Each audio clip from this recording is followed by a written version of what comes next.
عادت پر غالبانہ کمال کی فضیلت ہے۔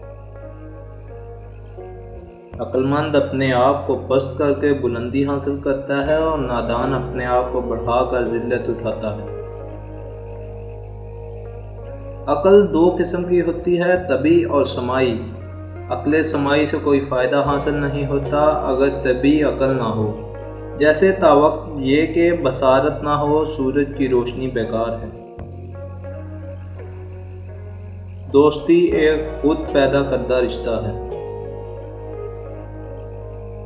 گناہوں پر نادم ہونا ان کو مٹا دیتا ہے اور نیکیوں پر مغرور ہونا ان کو برباد کر دیتا ہے۔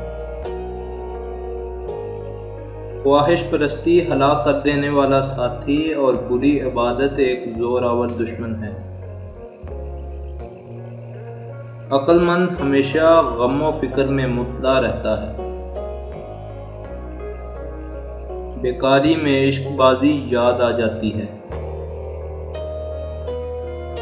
سخاوت کے ساتھ احسان رکھنا نہایت کمینگی ہے۔ فاسق کی برائی بیان کرنا غیبت نہیں۔ آدمی کی قابلیت زبان کے نیچے پوشیدہ ہے۔